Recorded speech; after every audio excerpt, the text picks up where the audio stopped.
Oka. What if I told you the quietest person in the room could carry the loudest strength? What if the girl everyone ignored, the girl they laughed at, mocked, and bullied, was the one who changed everything in a single moment? This is the story of Maya, and what she did that day will not only shock you, it will inspire you. Maya was the kind of girl most people overlooked.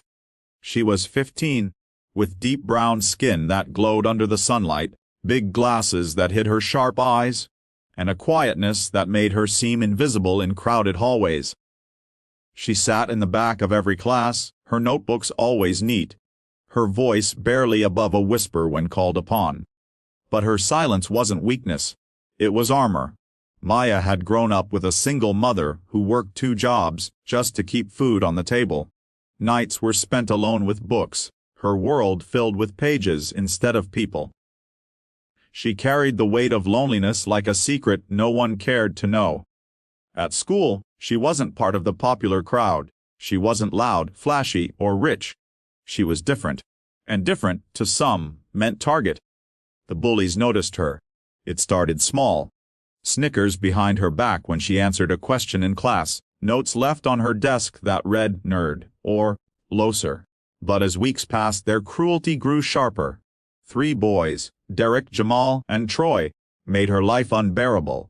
They were athletes, always surrounded by laughter and attention, and to them, Maya was nothing but a punchline. One afternoon in the cafeteria, things went too far. Maya sat alone at the corner table, eating the peanut butter sandwich her mother had packed.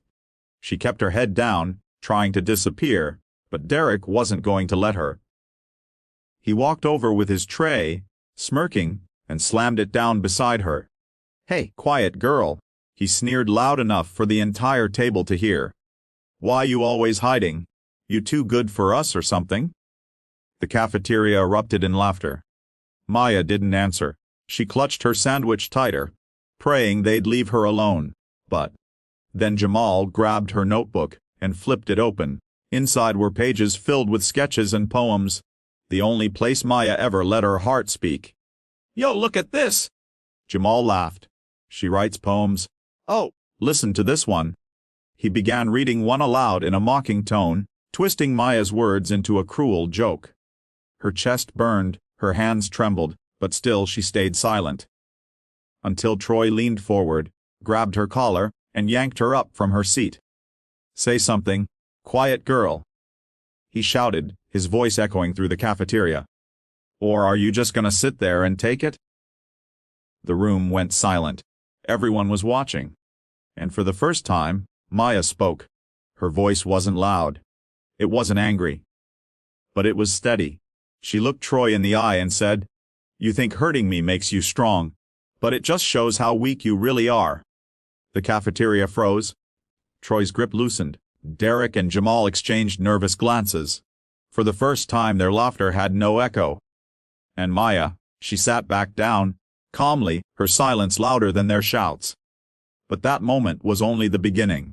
Word spread fast. By the next day, everyone was talking about how the quiet girl snapped back. But Maya hadn't snapped, she had simply told the truth. And deep down, the bullies hated it. Derek, Jamal, and Troy weren't going to let it go. A week later, after gym class, they cornered Maya by the lockers.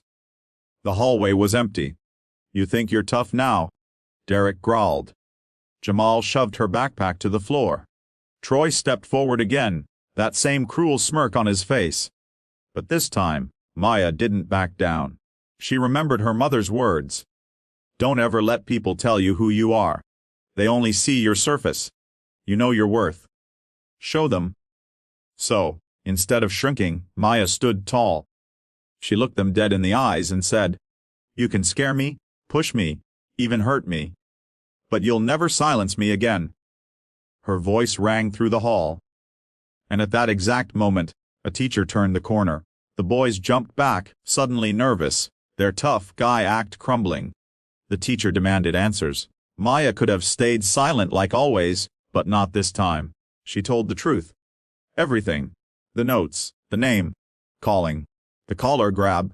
Her words were powerful because they carried the weight of silence breaking. The bullies were suspended. And for the first time, Maya walked into school not as the quiet girl, but as the girl who stood up for herself. But here's the twist: what shocked everyone wasn't just how Maya stood up to them. It was what she did next. Instead of holding on to anger, she forgave them. Weeks later, when Troy awkwardly muttered an apology, Maya looked at him and said, "I don't hate you. I just hope one day you realize hurting people won't heal your own pain." Her strength wasn't in fighting back. It was in choosing compassion when no one expected it. ENDMG's inspiring message. Maya's story became more than just gossip in a high school hallway. It became a reminder: the quietest people often carry the loudest strength. Silence isn't weakness. And sometimes standing up isn't about fighting. It's about refusing to stay invisible. So the next time you see someone who's quiet, someone who looks like they don't matter, remember Maya, because strength doesn't always shout. Sometimes it whispers. And that whisper can change everything.